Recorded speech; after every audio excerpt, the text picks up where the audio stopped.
Good morning, happy Sabbath. Today's scripture reading is from Mark chapter 1, verses 35. Now in the morning, having risen a long while before daylight, he went out and departed to a solitary place, and there he prayed.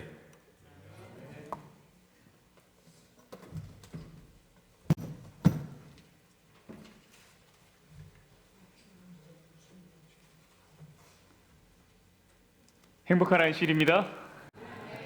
예로 오신 모든 분들을 진심으로 환영합니다. 우리 특별히 귀한 음악으로, 찬양으로 우리의 마음을 은혜로 채워준 우리 매튜 고맙습니다. 우리 집사님 감사합니다. 유스 친구들이 매일 말씀 묵상을 한지 이제 한 일주일 정도가 지났습니다. 내용은 마가복음입니다. 그래서 오늘 좀 마가복음의 시작 이야기를 같이 보려고 합니다. 잠깐 기도하겠습니다. 사랑하는 하나님, 우리에게 말씀하여 주시고 우리가 이 말씀을 깨닫는 지혜와 주님의 길을 따라가는 성령 하나님의 인도를 받게 하여 주시옵소서. 예수님 이름으로 기도합니다. 아멘. 미국 워싱턴에는 DC에는 성경 박물관이 있습니다. 이 성경 박물관에 노예 성경이라는 것이 있습니다. 이 성경은 1808년 영국 런던에서 발행된 것으로 여기에 성경의 일부분이 빠져 있습니다. 애굽에서 노예살이를 하던 이스라엘 백성이 하나님의 인도하심으로 해방되어 자유를 얻게 되는 그 내용을 빼놓았습니다. 사람들이 얼마나 마음이 이기적인지, 어떻게 성경의 말씀을 이렇게 이용할 수 있는지 아주 놀랍습니다. 그러면서 질문이 하나가 생겼습니다. 오늘날 우리 삶에서 가장 필요하지만 잃어버려진 이야기는 무엇인가? 나를 향한 악한 세력이 정말 나에게 감추고 싶은 이야기는 무엇일까? 오늘 마가복음을 읽으면서 그것에 대한 답을 얻었는데 그것은 다름 아닌 복음입니다. 늘 우리가 듣던 복음, 그것이 무엇이 그렇게 새롭겠냐라고 할 수 있겠지만 인생을 살펴보면, 제 삶을 돌아보면 복음 없이는 앞으로 나아가기 힘들다는 것을 알게 됩니다. 복음이 없이는 하루를 살아낼 힘조차 없는 것이죠. 복음이 없이는 희망이 없는 것입니다. 그래서 나를 향한 악한 세력이, 나를 무너뜨리고자 하는 세력이 가장 원하는 것, 그것은 제게서 복음을 감추는 일인 것입니다. 그러나 우리 안에 복음이 다시 세워지면 우리는 삶의 방향을 새롭게 하는 힘을 얻을 수 있지요. 그래서 오늘은 복음에 대해서 생각하려고 합니다. 오늘 말씀을 통해서 이 복음이 여러분에게 다시 소중하게 되고 그 능력이 경험되어지기를 간절히 바랍니다. 우리 함께 마가복음 1장 1절을 읽겠습니다. 함께 읽겠습니다. 시작.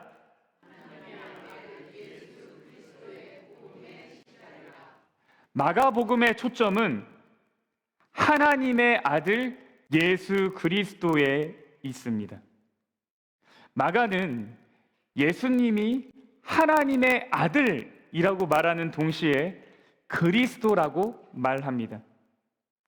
이 책의 주요 독자들은 로마인이었습니다. 만약 마가가 하나님의 아들 예수님이라고만 표현했다면 아마 로마인들에게 오해를 불러일으켰을 것입니다. 왜냐하면 로마인은 황제나 뛰어난 영웅들을 신의 아들이라고 불렀기 때문입니다. 그래서 예수님을 하나님의 아들이라고만 표현했다면 자칫 예수님은 그냥 영웅 중에 한 명으로 오해받을 수 있습니다. 그래서 마가는 하나님의 아들 예수 뭐라 그래요? 그리스도 그리스도라고 말합니다. 그리스도는 구약에서 예언된 메시아요, 구원자임을 아주 분명하게 보여주는 호칭이죠. 예수님은 하나님의 아들이시면서 동시에 그리스도이십니다. 그래서 이 책은 그 하나님의 아들 예수 그리스도의 복음의 이야기다라고 말합니다. 이제 그것을 시작하려고 하죠. 여러분, 복음이 무엇입니까? 복음. 문자 그대로 표현하면 복된 소식, 좋은 소식입니다. 예수님의 펼치시는 하나님의 나라가 가까이 왔다는 이야기입니다. 예수님의 사역을 통해서 우리는 지금과는 전혀 다른 삶을 살아갈 수 있다는 이야기입니다. 내 삶의 시작과 끝을 이해하고 내 삶의 의미를 발견할 수 있다는 것입니다. 여러분이 만약에 이 복음의 이야기를 시작한다면 여러분은 어떻게 시작하고 싶으세요? 여러분은 복음의 이야기를 시작할 텐데 이제 어디에서 시작하고 싶으세요? 도대체 어디에서 시작하면 이 복음의 이야기를 시작하는 것이 적절할까요? 복음은 좋은 것이고 설레는 것입니다. 그러니 우리에게 복음은 서울 강남 최고급 아파트에서 시작해야 할 것 같습니다. 복음은 좋은 것이죠. 그래서 뉴욕 맨하탄 미슐랭 레스토랑에서 시작해야 할 것 같습니다. 그렇게 좋은 곳에서 시작해야지 듣는 사람들이 뭐 할 것 같아요? 와우! 어메이징! 할 것 같죠. 근데 마가는 예수 그리스도의 복음의 시작이다 라고 하고는 어디서 시작하나요?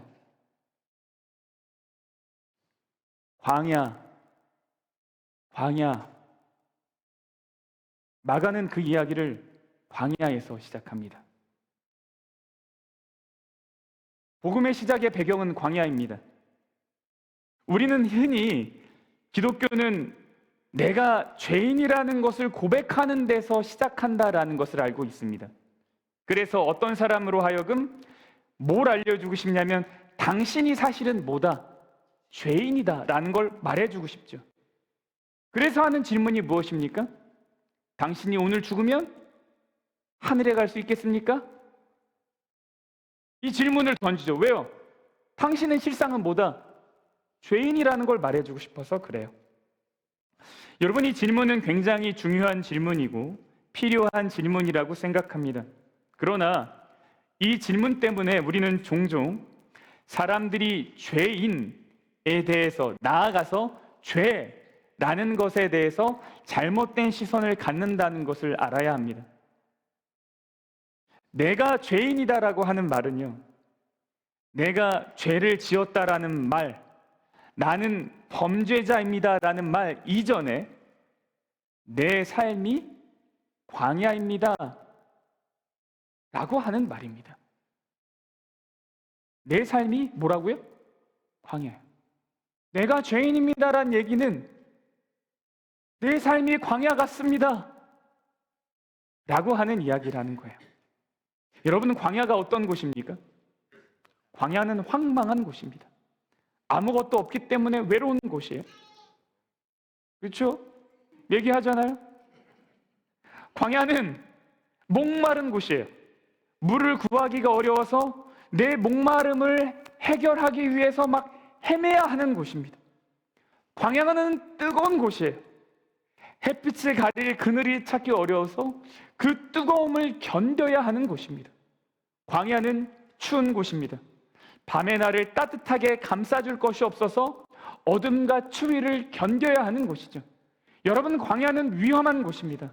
야생 동물들이 언제든지 나를 공격할 수 있기 때문에 긴장하는 곳이죠. 여러분, 내가 죄인이라고 하는 이야기는 내 삶이 광야라는 이야기입니다. 내 삶은 외롭고요, 목마르고요, 때로는 너무 뜨거워서 견뎌야 하고요, 때로는 추움을 견뎌야 하죠. 언제든지 나를 공격할 수 있는 맹수들로 인해서 긴장할 수밖에 없는 거죠. 그런 삶을 살아가기 때문에 내 삶은 광야입니다. 근데 여러분, 좋은 소식이 어디서 시작했냐면 바로 여기에서 시작했어요. 아니, 좀 더 강하게 이야기하면 복음은 반드시 여기에서 시작해야 합니다. 여기서 시작하지 않은 것은 복음이 아니에요. 여러분, 복음의 또 다른 특징은, 복음의 시작에서의 또 다른 특징은 무엇인가? 바로 침례 요한의 등장입니다. 이 침례 요한이라고 하는 사람은 잠깐 이렇게 지나가게 등장하는 것이 아닙니다. 마가는 침례 요한의 등장에 대해서 구약의 말씀을 인용합니다. 사용하고 있어요. 마가복음 1장 2절입니다. 선지자 이사야의 글에 보라, 내가 내 사자를 너의 앞에 보내노니 그가 너의 길을 준비하리라. 광야에 외치는 자의 소리가 있어 이르되 너희는 주의 길을 준비하라. 그의 오실 길을 곧게 하라 라고 말합니다. 그래서 우리가 알 수 있는 첫 번째는 무엇인가? 복음의 기본은 무엇이냐면 구약의 예언의 성취라는 겁니다. 구약의 예언 없이 복음이 존재하지 않아요. 예언의 성취가 곧 복음입니다. 두 번째 우리가 알 것은 무엇인가 하면 복음, 그리스도의 복음의 소식은 그리스도를 통해서가 아니라 그 길을 준비하는 사람을 통해서 이루어지고 확장된다라는 사실입니다. 여러분들, 하나님은 당신의 이야기를 우리의 손에 맡기셨어요. 그래서 우리의 손을 통해서 전달하셔요. 그래서 우리가 그분의 이야기의 전달자가 되는 거죠. 복음은 이렇게 전해진다는 거예요. 내 광야의 삶에 주어진 이야기가, 그 복음의 이야기가 내 삶을 통해서 전해지는 것이 복음입니다. 여러분, 마가복음은 복음서 중에 가장 짧습니다. 그래서 그 내용이 아주 간결하고 그 이야기의 흐름이 빠릅니다. 마가복음 1장에서 침례 요한의 등장 이후에 예수님은 침례 요한에게 침례를 받으십니다. 그리고 시험을 받으시기 위해 광야로 가셨다가 이제 본격적으로 그분 당신의 사역을 시작하십니다. 마가복음 1장 14절입니다. 요한이 잡힌 후에 예수께서 갈릴리에 오셔서 하나님의 복음을 전파하여 이르시되 때가 찼고 하나님의 나라가 가까이 왔으니 회개하고 복음을 믿으라 하시더라. 이제 등장하는 복음에서 나오는 그 단어는 무엇인가 하면 복음을 뭐 하라는 거예요? 믿으라는 거예요. 예수님이 처음 사역을 시작하셨을 때 던졌던 메시지는 무엇인가 하면 복음을 믿으라라는 이야기예요. 기쁜 소식을 믿으라는 것입니다. 여러분, 믿으라는 것이 무엇인가요? 믿음에 대한 다양한 정의가 있을 수 있겠지만 마가복음 1장에서의 믿음은 나를 따르라라는 이야기로 아주 구체화됩니다. 바로 다음에 성경절을 볼까요? 16절입니다. 갈릴리 해변으로 지나가시다가 시몬과 그 형제 안드레가 바다에 굼을 던지는 것을 보시니 그들은 어부라. 예수께서 이르시되 뭐하라고요? 나를 따라오라. 나를 따라오라. 여러분, 나를 따르라는 하는 이 이야기는 당시에 굉장히 파격적인 것이었습니다. 왜냐하면 이 당시 어느 누구도 제자를 이와 같은 방식으로 부르지 않았기 때문입니다. 랍비 학교의 경우에는 선생님이 제자를 고르는 것이 아니라 제자들이 이 선생님을, 랍비를 선택했습니다. 선생이 제자를 선택하는 일은 없습니다. 또한 제자들이 선생님을 선택할 때 나는 이 선생님으로부터 가르침을 받는다라고 말하지 나는 이 선생님의 뒤를 따른다라고 말하지 않습니다. 예수님은 전혀 다른 차원의 제자를, 그 개념을 우리에게 보여주신 것입니다. 이 따른다라고 하는 말이요, 이 말이 전투원을 소집할 때, 군인들을 소집할 때 사용했던 말이라고 합니다. 그래서 이 이야기가 뭐냐면, 야, 너 밥 먹으러 갈래? 너 거기 식당 어딘 줄 알아? 나 따라와. 뭐 이 정도 따라오라고 하는 게 아니에요. 이 따라오라고 하는 이야기는 전쟁할 때 뭐 하는 거예요? 나를 따르라. 그래서 어쩌면 이 이야기를 들은 시몬과 안드레는 정말 실질적으로 무장을 하고 투쟁을 해야 할지도 모르겠다는 생각을 하고 따라가는 거예요. 굉장히 비장함을 가지고 따라간 겁니다. 당시 유다는 로마의 속국이었습니다. 그러므로 제자들은 속으로 이제 우리가 로마와 전쟁을 하려는가? 혹은 내가 독립투사가 되려는가? 이렇게 생각할지도 모른다는 것입니다. 그런데 예수님은 로마와 전쟁을 하셨어요? 안 하셨어요? 안 하셨어요. 예수님은 로마와 전쟁을 하지 않으셨어요. 그럼 누구와 전쟁을 했을까요? 예수님이 나를 따라와 라고 하신 다음에 제자들로 하여금 보게 하신 것이 있습니다. 첫 번째는 회당에 더러운 귀신 들린 사람의 이야기입니다. 예수님은 로마와 전쟁을 하지 않으시고 귀신 들린 그 사람을 구원하기 위해서 귀신들과 악한 영과 전쟁을 하셨습니다. 그 다음 예수님이 제자들에게 보여주신 것은 무엇인가 하면 아파 누워있는 사람을 고친 것입니다. 시몬의 장모가 열병으로 누워있는지라. 그래서 예수님은 인간을 괴롭히는 질병과 전쟁을 하셨습니다. 다시 말해서 예수님은 죄와의 전쟁을 하셨습니다. 우리 광야의 삶 한가운데로 들어오셔서 그 광야가 하나님의 나라가 되도록 죄와의 전쟁을 하셨습니다. 그러므로 여러분, 복음은 우리의 삶의 문제와의 싸움을 다룹니다. 아주 멀리 있는 이야기가 아니에요. 복음은 내 삶의 이야기예요. 예수님은 이 일을 위해서 제자를 부르셨습니다. 우리의 삶의 문제를 잘 다루라고 우리를 부르셨습니다. 복음을 믿는다는 것은 이 길을 따라간다는 것입니다. 여러분, 우리가 흔히 사람을 낚는 어부라는 표현을 하죠. 들어보셨습니까? 사람 낚는 어부. 왜 그런 얘기를 합니까? 성경에 그렇게 표현되어 있었어요.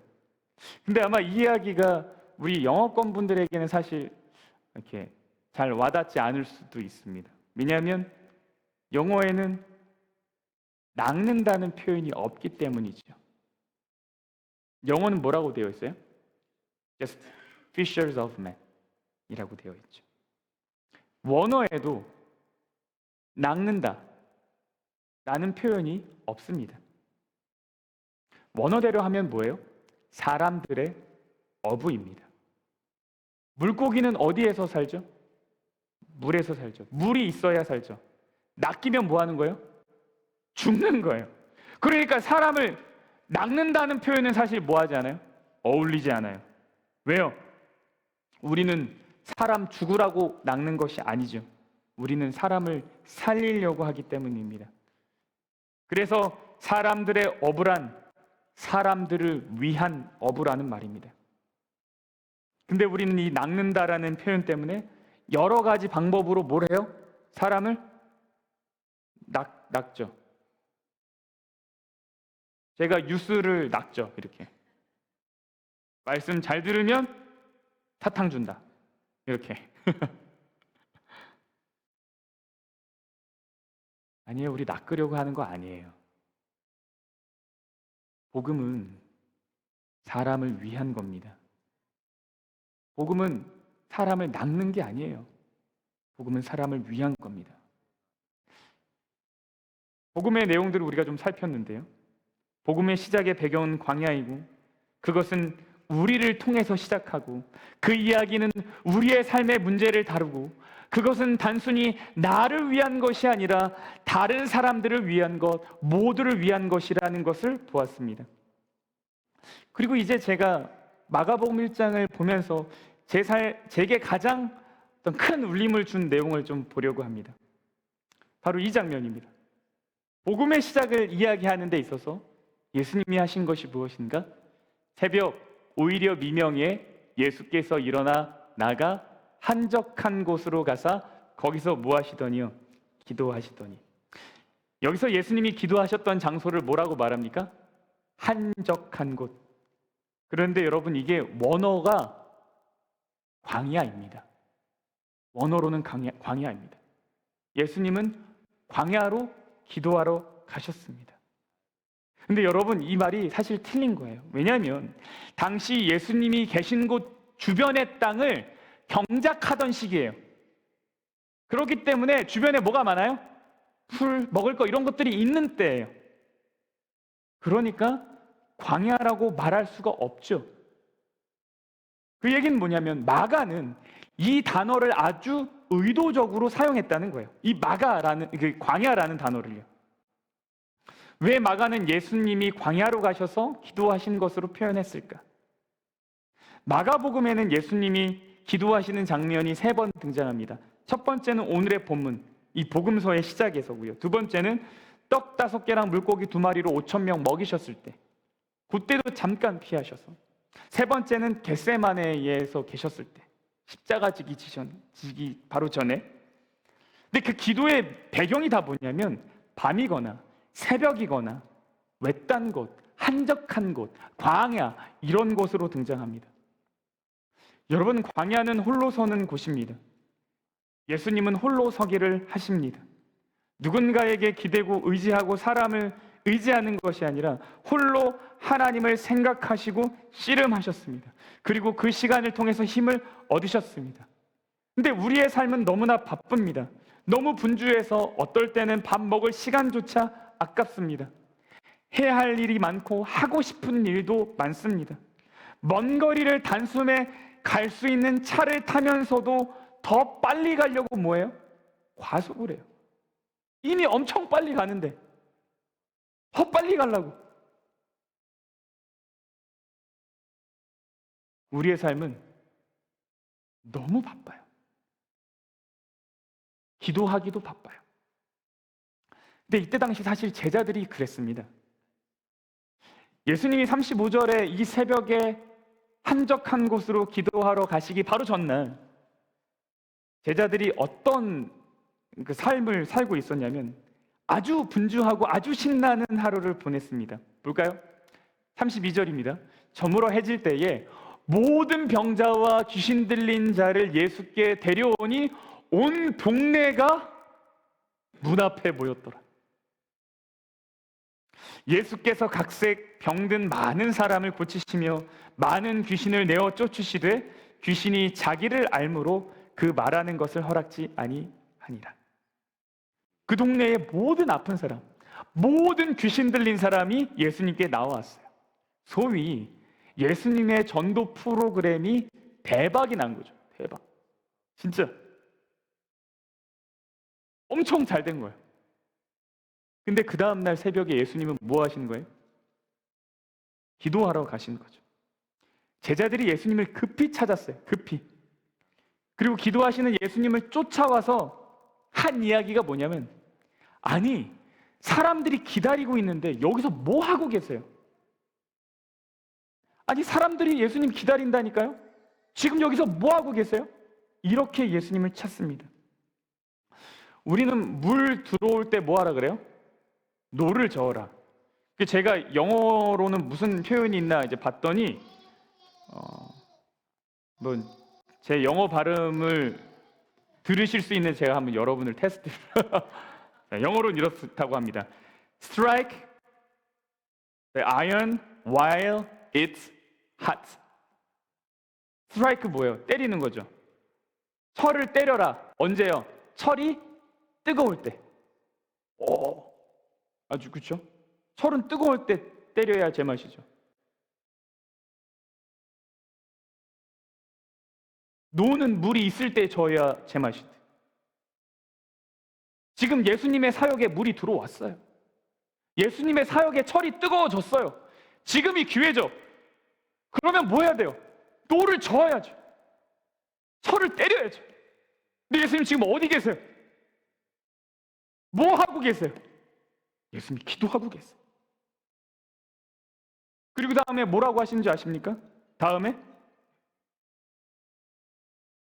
예수님이 다른 마을로 가자. 이렇게 말씀하세요. 아니, 물 들어왔으면 또 좋아야죠. 다시 가서 더 기다리고 있는 사람들 해줘야죠. 근데 예수님 뭐라 그러세요? 야, 우리 다른 동네로 가자. 거기서 하나님의 일을 또 하려고 하십니다. 사람들로부터의 인기와 명성을 누리기 위해서가 아니라 사명을 감당하기 위해서 하나님 앞에 겸손히 엎드려 기도하신 거죠. 여러분, 이것이 복음의 시작입니다. 이것이 복음의 시작이에요. 여러분, 우리가 복음을 들을 수 있는 비결은 예수님이 그분의 사역을 이렇게 하셨기 때문이에요. 예수님이 명성에 취했더라면 복음은 없죠. 예수님이 기도의 자리로 가는 것이 복음의 시작이에요. 복음은 기도의 자리에서 시작하는 거예요. 예수님이 우리에게 실천할 수 있는 한 가지 방법을 보여주셨습니다. 그것은 아주 실제적인 방법입니다. 그것은 무엇인가 하면 기도를 하기 위해서 시간을 냈다는 거예요. 기도는 시간이 나서 하는 것이 아니라 시간을 내서 하는 거라는 거예요. 또 하나는 기도하기 위한 장소를 확보했다는 거예요. 기도는 어느 곳에나 할 수 있지만, 어느 곳에서나 할 수 있지만 예수님은 광야라는 곳을 택하셨어요. 분주함으로부터 떨어진 시간, 그 잠깐의 시간, 예수님은 이 시간을 갖기 위해 노력하셨어요. 근데 여러분, 살아보니 이게 참 쉽지가 않죠. 쉽지가 않아요. 어딜 가도 구별된 공간을 찾기가 쉽지가 않아요. 요즘 세대가 더 그런 것 같아요.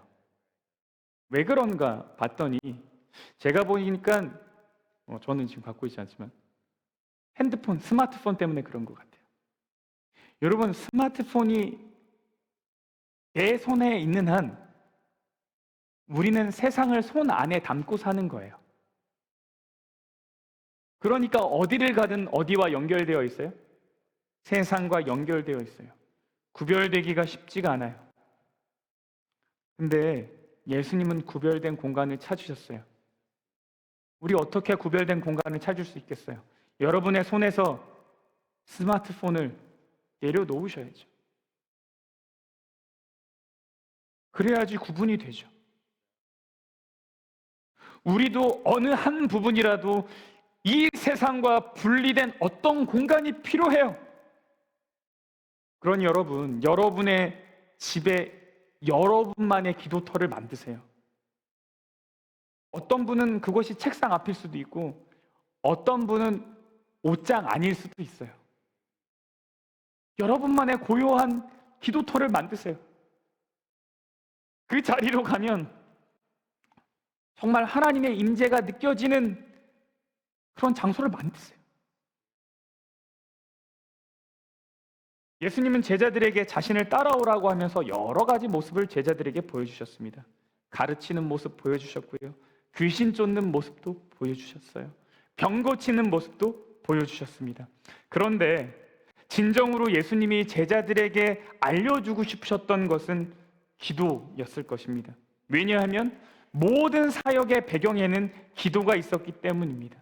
네, 기도는 골방에서 하는 것입니다.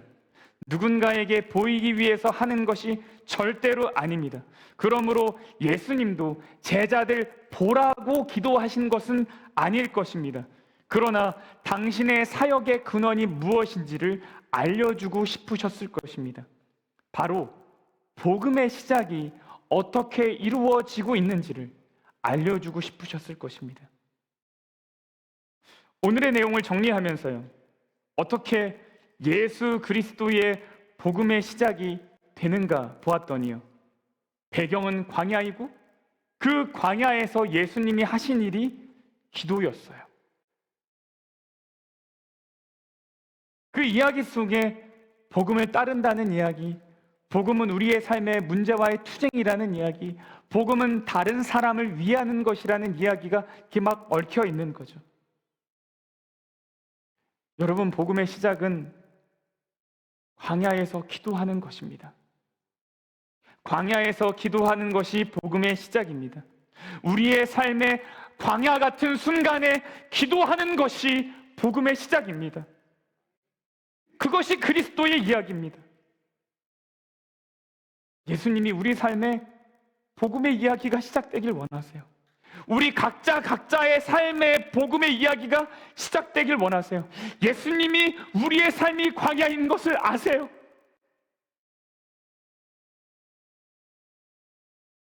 얼마나 이 일이 일어나기를 원하시는가 하면 이 일이 이루어지도록 자신의 목숨을 버리셨어요. 여러분, 이 복음의 이야기가 시작되길 원하지 않으십니까? 내 삶 한가운데서 이 복음이 시작되길 원하지 않으세요? 저는 그것을 간절히 원합니다. 정말 간절히 원해요. 광야에서 기도하는 것, 이것이 뭐다? 복음의 시작이다. 오늘 이 하나의 문장을 여러분 한 주간 꼭 붙으셨으면 좋겠어요. 광야에서 기도하는 것이 복음의 시작이다. 여러분, 그렇게 기도하길 원하지 않으십니까? 아멘. 이렇게 원하시는 분은 우리 함께 일어나셔서 찬양하겠습니다. 우리의 삶의 복음의 능력으로 새롭게 되고 우리의 마음이 새롭게 되어서 이 광야의 삶의 복음이 선포되기를 우리 함께 찬양하겠습니다.